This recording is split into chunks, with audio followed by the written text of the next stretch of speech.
I'd like to put a nod out there to the title of this podcast being directly related to, yes, Frank Herbert's Dune. Yeah. You know, the phrase "fear is the mind killer" always sticks with me because people are afraid to take the next step because what if? What about? Yes. I could lose everything. I could. This could happen. That could happen. So they never take the next step. And so, when it comes to project planning, I feel like people have a hard time kicking off projects or picking a project tool because, oh my gosh, this won't allow me to get where I need to be. I need to know 16 things before I can start this tool. Yeah. And so you never actually use Microsoft Planner because you don't understand Gantt charts, or you don't understand them at a cursory view, but you don't want to spend the time building one. Yeah. Or you like Kanbans. The reason Kanbans work is because they're like sliding around sticky notes and it's really easy. But then I have to create tags, color code. What if I had different columns? And what if I added more columns? Oh, I should redo the columns. And so you just end up giving up on it. Yeah. Well, And and, so and this go ahead. sort of thing that we're talking about today is not exclusive to IT, but I think there's a really interesting spot where it starts with a lot of IT guys. And I've talked about this a couple of times this week. And it's when you're first learning anything new, right? You have opportunities to do it in work, but many times we're doing this because we're interested, and we're doing these things in our own personal lab environments. It's probably much easier today, but a long time ago, a lot of the old IT guys had home labs, right? Yeah, I've seen pictures of guys and their Cisco labs that were set up at their houses and the racks and all the information that they had out there. And it was, more than most small or medium-sized enterprises would need, but they ran that because they enjoyed doing that and they could test things out. And so you could run through all the scenarios, you could map everything out. But when you get into real world situations where it's time to actually make some progress, to actually get some stuff done, that tendency, that hesitancy to map it all out, to put it through your lab equipment, that's not quite feasible. There's some testing we need to do on things, and I don't want to get that misconstrued, but we need to make more action more often than the testing and the what ifing. Yeah. And so I think from a technical perspective, that's one of the areas where we can easily fall into that because we've done that probably early in our career to some extent. But we need to understand when it's time to cut that off and say, all right, we've done all the testing that makes sense. We need to move forward to get real world data, real world input. And we can't know the future, but we can make some reasonable decisions and Yeah. take the next step. Yeah. And we were talking about like this week. So for future reference, like this podcast, if we're looking back on it, is when we were thinking about this real-time project sync. And we're like, well, is that something we should do? Right? That's always a good question to ask yourself when you're planning out project and planning out features. Like, is this something we should do? Just because we can do it doesn't mean you should. Yeah. And so it's a good first step. And so we planned out this thing, and Skip and I have had hours and hours and probably days worth at this point of debates on what it should look like, where it should go, how is this going to be useful. And this is just usually how these bigger features work. And we start thinking like, okay, there's other project management tools out there. Why would somebody use ours for full sync? And it's because it's simple. People like our project management tool. They like our project roadmap because they don't have to learn an entire system. It's essentially a calendar that says, when do you need to do things? When do you need to charge for things? And because you're dealing with so much in your work, I need to be able to cross-reference tickets and events and assets and meetings with my client. And here's my project roadmap. Here's everything that's going on. I don't want to have to deal with and invent a Kanban from scratch. I just want somebody to show me when things are due. Mm-hmm. And I need you to read it from all of my different places and show me where it's due. And that's what we're building today. But we had to think like, okay, well, in order to make this right, and Skip's really great at finding out like, okay, we forgot about this thing. If we don't fix this, it's going to destroy the world. And like, oh crap, let's do that. And the devs are over on the other side going, oh God, let's just get started. Let's just get Yeah, started. let's just get started. And like, no, like, in the last week, we have made some significant tweaks because there was a misunderstanding of the scope, because we found a couple issues that if we put this in place, it could be bad. Just it's a one-off scenario, but we need to cover it. And so over the last 7 days, we've made some really great improvements on the scoping of this project. But eventually, we have to pull the trigger. Yes. And or we will spend the next 6 months trying to scope this out perfectly. And it'll never be perfect. And we'll never get started. And I want to make sure people know this, like in everything in your life, like you'll never start cleaning your living room because, you don't have time. Like, what if you just gave it a cursory 5-minute clean? We've all done that. Somebody saying, hey, we're coming over. We'll be there in a half an hour. The flight of the bumblebees happens. Like, right. You do a quick clean. You get a lot done in that 20 minutes. You do. You do. I mean, Yeah. magically, there's a cheese tray out. All the counters are clean. Somehow you were able to vacuum, and it only took you 20 minutes. Yep. But the whole reason you didn't start cleaning in the first place because you knew you didn't have an afternoon to clean this area.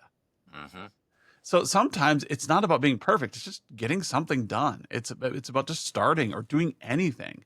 And I said that with our software is like with our project roadmap, it's just the accountability. Like bare minimum, when do I need to do what? And when is it overdue? Yeah. That's all I need to know. Is it perfect? No, but it works. It's better than what you're doing before with keeping it all in your head. Absolutely. Well, and I've had several projects. One of them is, kind of a bit of a painful memory. But just a few months ago, I was working a big, personal project, and there were so many things. We started off with a plan, and it changed drastically. But there were so many stages throughout there where, we would come up against this, decision, and we're like, well, here's the multitude of options available to us, right? And there's always a lot. And it's taken me a while to get here, but, I hit that project and I was like, okay, there's a lot of options, but I can do this one right now. Yep. Right? I'm not sure what I'm going to do after this, but I'm going to get this done.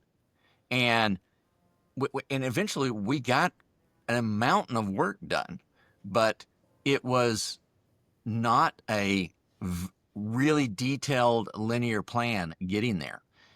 And the interesting part about it, as much work as we put into that, had I not taken that approach of, okay, there's a lot of questions, a lot of options, I'm going to do the thing I know I can do right now, that whole thing would have taken us 3 times longer. Right. Yeah. So as, a little,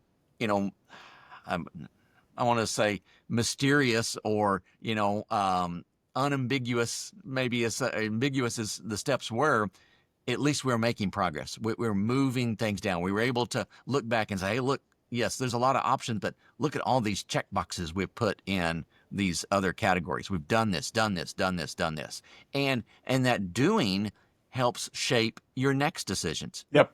By doing the one thing you can do, when you get that completed and you look now at your available options, they're a little bit more clear, a little bit more defined. And I know lots of people want to go back and yeah, but if I'd, 14 steps back, if I'd done this, then, things could be different. Yep. You can spend your entire life doing that and get nothing done. And you're right. Yeah.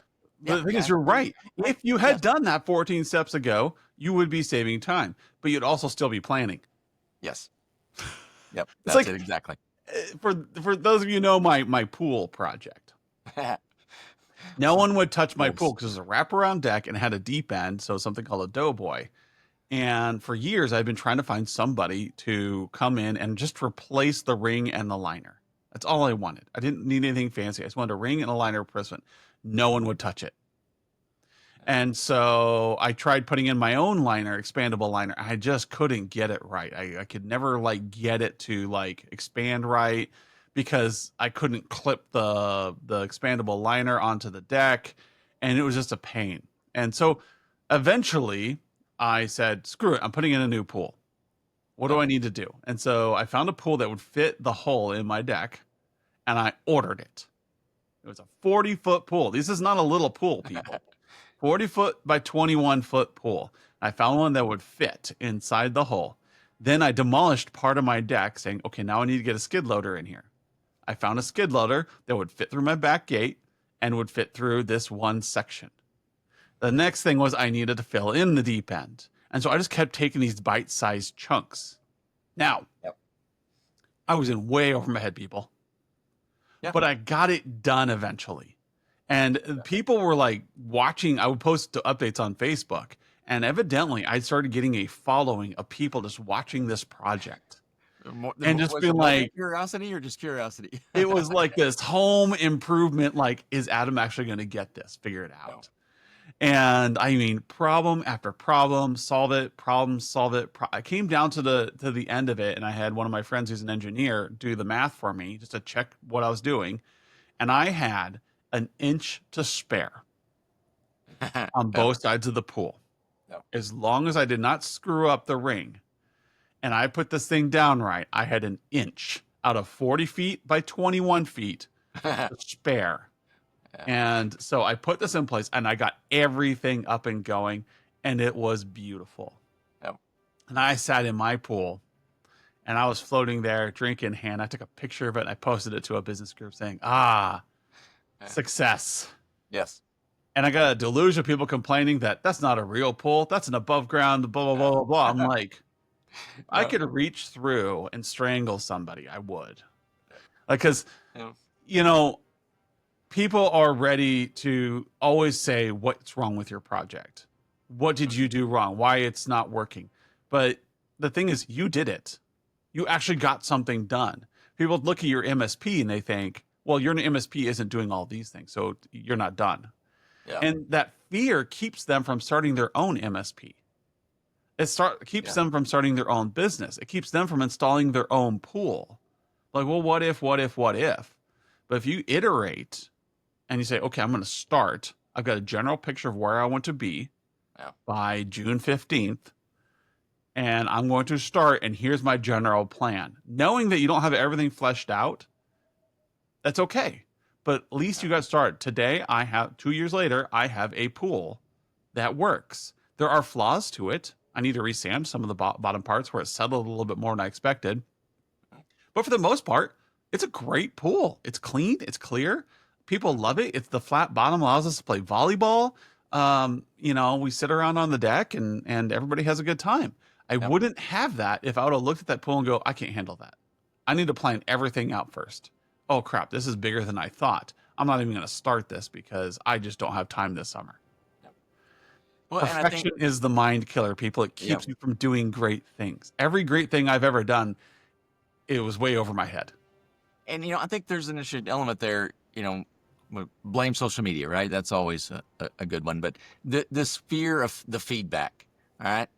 When you do this, and people are going to come in and say you did that wrong, or you could have done that so much better if you had, done it this way. Yep. And there's lots of those instances that are right, but at the end of the day, when you do it and you get it done, to some extent, it kind of doesn't matter, right? Yep. I mean, I don't want to be too hillbilly-ish about it, but the saying, if it's stupid but it works, is it stupid? And that's valuable in some ways. So taking that and understanding, yes, there's going to be feedback that disagrees with how you did it. Yeah. You may turn around and look and go, that wasn't the smartest thing I've ever done. But when you're standing at the spot, when you're floating in your pool, and it is actually done, that's a really nice feeling, to be able to say, all right, I learned some things along the way here. And while you might not ever do that project again, the maturity that you acquire in doing those things is going to help you tackle your next project, whatever it is. Yep. So don't think that it is just a short-term benefit on some of these things. As you build the skill set of doing, it's going to help you do more, even if they're not directly related in some sort of topic or, theme that we might think would apply. Yeah, I hear this all the time when I'm in demos, and Skip probably hears it in the trials all the time. It's like, oh, I'm just going to push this off to next quarter. Yeah. Like, why not do it today? What's going to be different in a quarter? Well, it's going to be next quarter. I mean, let's be serious here. Most of you are thinking it'll be next quarter. I'm not going to be dealing with the problems I have today. I need to give this my full attention. Like, oh, you don't. Yeah. You're in firefighting mode, and you're panicking, and you're throwing something off your plate. You're not sitting back and thinking, what do I need to take off my plate so I can get things done now? Or can I get a little bit of this done now and iterate on it for the next 3 months to 6 months? Yes. Is it going to cost you money? Of course. But you'll have what you need in 6 months versus just saying, I'm going to kick this off for 6 months. Or I'm going to not even just like buying our software for project planning. Like I can't project plan because I don't have any, I'm in firefighting mode right now because I don't have a project tool. So I'm going to buy a project tool when I have time. Guess when you're going to buy a project tool? Yeah. Never. You will never have time. You're in firefighting mode because you keep pushing things off. I even wrote a big rant in our weekly email this week where I said, look, if you keep pushing things off to tomorrow, you're just going to make future self more and more stressed. That's why you're in firefighting mode. That's why you're constantly going from ticket to ticket to ticket to project to project to break to break to break, because you're not planning things out. You're expecting perfection. You like, oh, I can't use a project management tool until I can get it completely in place. No, you need to do one thing today and improve on that tomorrow, and then make what you're doing 6 months from now, make what you're doing today look like crap. Yep. And that is the iterative process. That's how you move forward. If you say, I need to give this thing my full attention, that's just an excuse. You're just being lazy. Yep. You need to start somewhere. Yep. And so start with the small thing. What's the one win with projects? Can you get a piece of software that can hold you accountable? Mm-hmm. That's it. That's a 5-minute task. Then can you move into something else later? Yep. And you know what? If I look back on our business, and Skip can look back on our business, and we think, would we have done things differently if we knew then what we know now? Yes, 100%. We're talking hundreds of thousands of dollars here, people. Yeah. But we got stuff done. We are where we are today because we kept moving forward. And sometimes it's painful. Sometimes it's stupid. Sometimes you make a bad mistake. Sometimes you suffer from the bad mistake. But you know what? You moved forward because there's 100,000 other people who chose not to do it at all. Not to move. Yes. Because they couldn't do it right. They couldn't see the bigger picture. They could not see where this was going. And so you, with your small project where it's cleaning the living room, just start. Give yourself a 5-minute timer and just do it. If you need to talk to your client about strategy, set a strategy session up. It doesn't have to be a big old QBR with a multi-part series and planning events. It can just be a session where you're walking in with donuts and talking about, hey, what's going on with your business this year? That could be your whole plan, and it'll be the best meeting you've had ever with that client. And I mean, we're going to be talking about that here in a class later this month, where we're offering a paid class to teach people how to do this, how to have these conversations structured. So if you want to learn how to do it perfectly, you can come to our class and we'll teach you. Yep. Or release, and all we're going to do is we're going to teach you a framework, and we're going to teach you a very easy, flexible way to do this. But we're not going to teach you the perfect way to do it, because there is no perfect way, because you have your style. We have our style. We're going to give you a framework to work within that you can iterate and make things better. And that's what you need to remember. There's a lot of people out there trying to sell you their way to build MSPs, their way to build a company, because they did it once and they did it successfully. So they think that is going to work every time. Yeah. And it won't, because that's perfect. I want to be in a framework where I can grow and I can have some wiggle room and I can adjust. And then you're going to move forward. And that that why would I do this sort of deal, the return on investment element. And that's a really good tool to help you decide, hey, I need to move forward on this, and if we do this, this is what we're going to gain. Yep. But I was talking to a guy, and he gave me a really interesting perspective, and I really kind of enjoyed thinking and noodling on this for about a month or so. In comparison or in accompaniment with ROI, consider the COI. We're kind of mangling here a little bit, but if you got a return on investment to do something, there's also an element here. What is your cost in not implementing? So we're missing the N in the COI, but it sounds better, right? And sometimes that can be really, really significant. You look at this and go, if I don't do something, right? Maybe it's not the best. Maybe it's not the perfect way, which is probably not possible. All right. But if I don't move off of this mark, it's going to cost me this much. Yep. And when you understand the cost, sometimes the motivation to move is really, really easy. All right. You're thinking, I'm going to spend, I don't know whether to spend, $500 or $700 to do, here's my options A and B. I can't decide which one. But once you realize that the cost of doing neither is $2,000, well, that really breaks down the barriers in your decision-making process. All right. Either one is a win.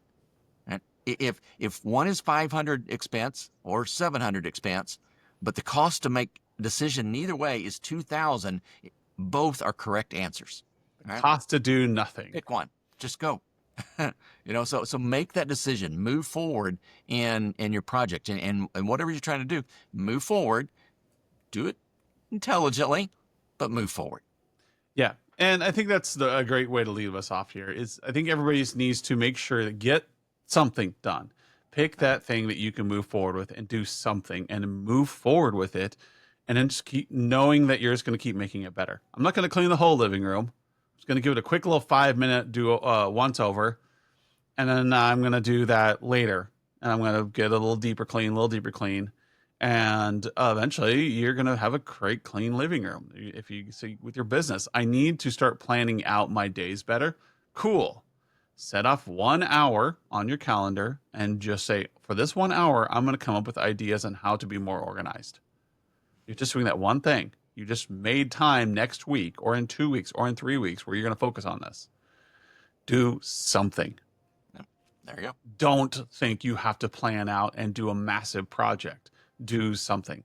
So thanks, Skip, for coming on. It's been great getting back into the rhythm. I had so many guest speakers on lately. Probably need to do another bout of guest speakers, but we fixed a problem with our podcast. So if you actually reviewed our podcast in like the last, say, 8 months, for some reason, none of those reviews came up. And we even tested it. Like they were not coming up. So please review us. Leave us a spot here. Give us a 5-star on Apple or 5-star on Spotify, or give us a review on Apple. Really helps us out a lot in the rankings. And we lost like 10 reviews there over the last 8 months because something that Apple did that they have no idea what happened. They disappeared. So thanks for everybody who's reviewed us. Give us another review and copy and paste what you had before. I don't care. Yep. But it really helps us out a lot. Leave the review, like, subscribe, all that business. Share us, talk to your friends, and we'll see you all next week. Thank you.